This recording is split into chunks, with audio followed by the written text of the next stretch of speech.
Hey, Kelber back again with Mem for a video on Memosprites. I will say this word too many times, so be warned. I've tested every character interaction I could think of with Remembrance MC and Mem to try and figure out any cool synergies and to just understand how Memosprites work. Remember, I'm looking at interactions with kits and Memosprites specifically, not Mem and true damage or anything. How do they work with advance forward, single target buffs, emergency healing, shielding, etc.?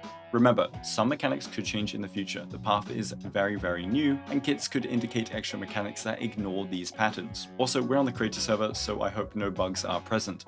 Anyway, like and sub if this helps, let me know what your favorite interaction is, and let's begin.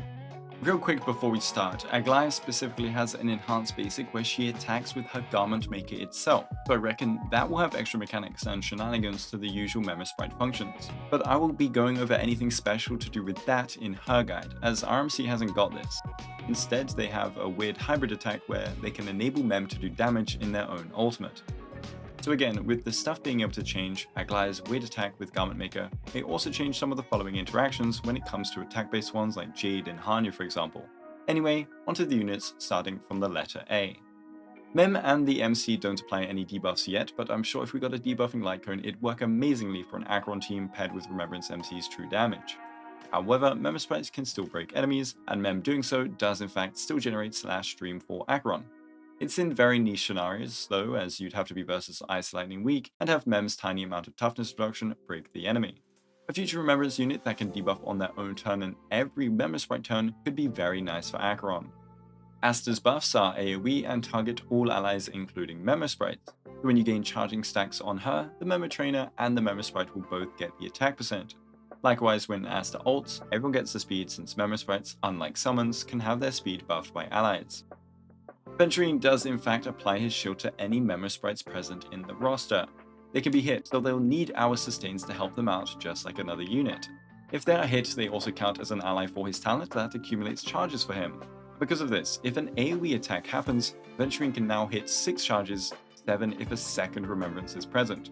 It's not game-breaking and doesn't force the synergy, but it's a nice bonus for sure.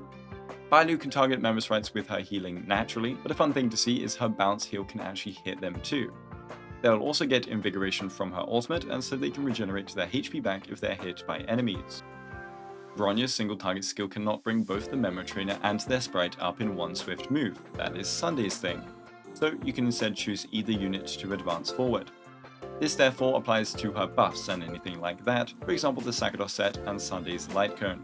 They will only apply to the unit themselves, not the extra unit. Clara is affected by another unit being on the field as they technically have an aggro value like other units. We don't know if all sprites will have the same aggro value though. Also her ult, technique, and any big sources of aggro increase heavily diminish the amount of aggro the allies have anyway, so I doubt it'll impact her too much if played correctly. Dan Heng can be targeted by Mem and it does activate his talent's Wind Res Pen buff.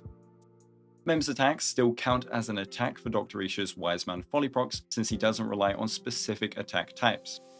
So if you ult on an enemy and Mem happens to slap them silly, Ratio will follow up with his signature chalk throw.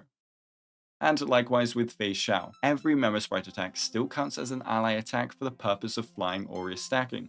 Since we could have at least 2 attacks per turn on Remembrance units, we could see some cool new Fei Xiao synergies pop up as the roster gets filled. I mean, RMC is already a pretty nice synergy for her. Fushuan will tank the damage for the whole team, and that includes Memosprite, which means even more allies to protect.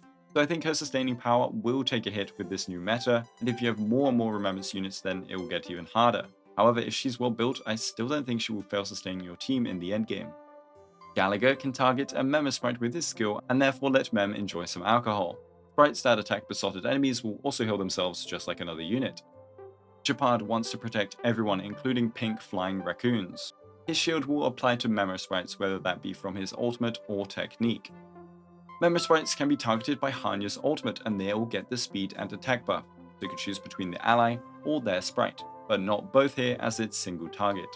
Also, the skill and talent states that you need allies' basic attacks, skills, or ultimates to refund the SP, and also to gain the damage percent. Mem at least does not do any of these, even if their ability is called a Memosprite skill. So unless indicated by the kit saying, for example, this attack is counted as a basic, it means sprites cannot activate Hanya's burden effect. Now, what's weird is RMC's ultimate enables Mem to deal damage, but it still counts as them using an ultimate to proc burden, and thus they get the damage percent buff. But this goes kind of against Jade's interaction. So despite the alphabetical ordering, we're moving Jade up to look at that now. So Jade's buff is single target, and therefore can only apply to either the trainer or the sprite. If it was both, Jade would be way too strong in my opinion, especially with her E1 with Aglaya. So you can apply it to RMC and their attacks will give her stacks, or apply it to Mem and all of their attacks will generate it instead. And here, RMC uses Mem to perform their ultimate. As we can see, it says it enables Mem to deal ice damage to all enemies. This also changes the Jade interaction. If Mem is the deck collector, it counts to Jade charges, but if RMC is, it doesn't. So with these two units, I guess it counts as RMC for the purposes of doing the ult on an enemy for Hanya's burden. It counts as Mem attacking for the purposes of deck collector. To be honest, this is the only interaction I found that was puzzling.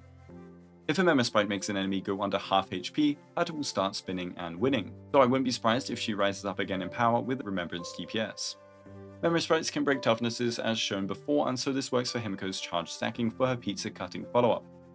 Huohuo's blast healing can be a bit annoying with another ally in the field. They take up a slot next to their Memo trainer, which means they can block allies in need from receiving healing.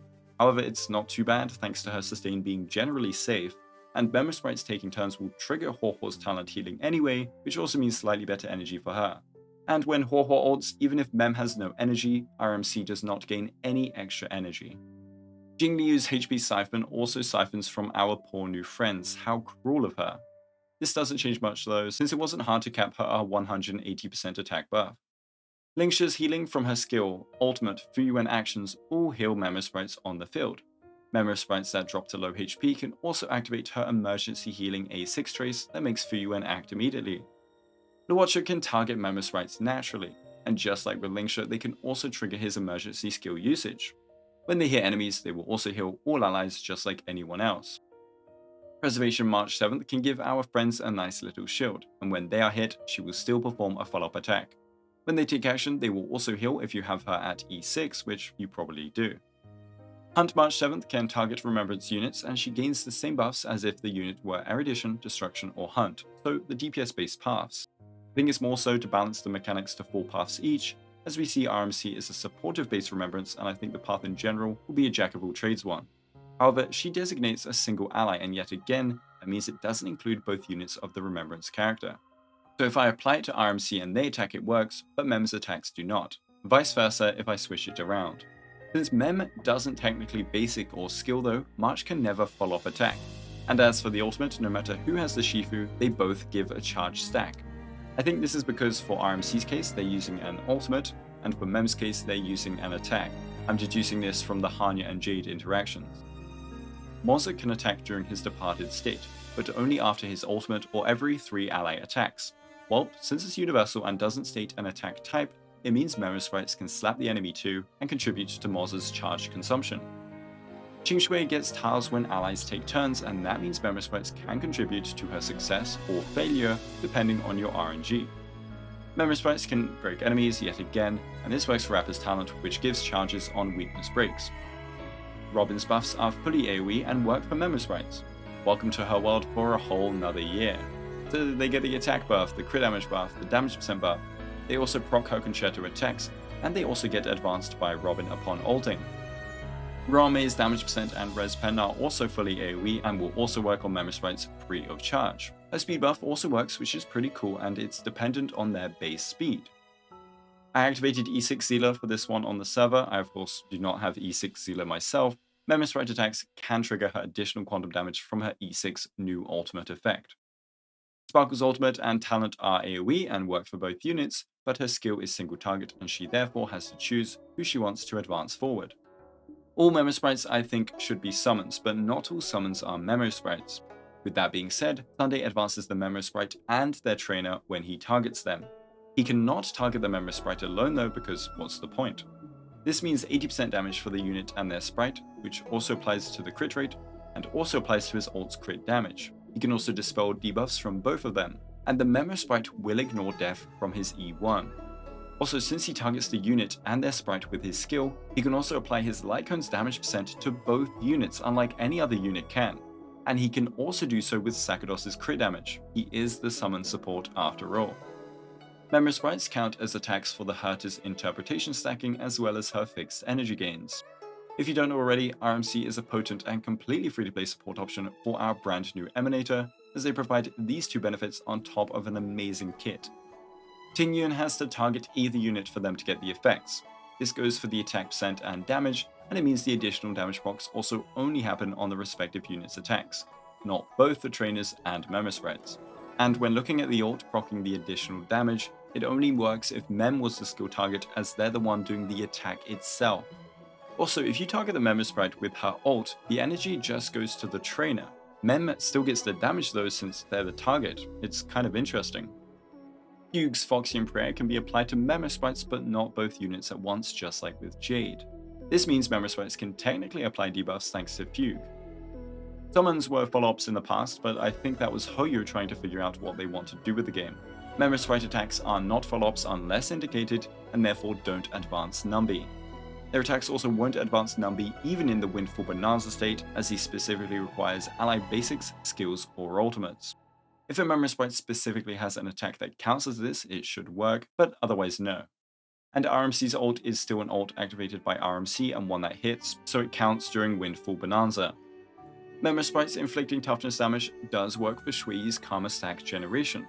She still wants to be top priority when it comes to toughness reduction though, as ally stacks are limited to 1 per turn. Yukong's Roaring Bowstring stacks are consumed when Memory Sprites take turns. Unfortunate for her if not paired with an offensive remembrance unit. Yun Li has the same aggro thing as Clara, but her ult can taunt anyway, and her S1 is an amazing aggro stat stick, or you can use Lynx instead. And a final note on characters that I didn't include. Debuffers like Jiaosho Silverwolf Pella will inflict debuffs to increase team damage. So if you can't buff your Remembrance damage dealer and or their Memo Sprite, you can still amp them both through inflicting debuffs. That's the power of debuffs that I hope Hoyo focuses more on in the future. So yeah, a bit of a nerdy testing based video, but I hope it helped some people out there understand Memo Sprites a little more. I'm gonna wait till we have a few more Memo Sprites I think to release other content based on them, just so we have a better pattern on what exactly they do and how they work. Anyway, thanks for watching, thanks to my amazing YouTube members, and have a go day.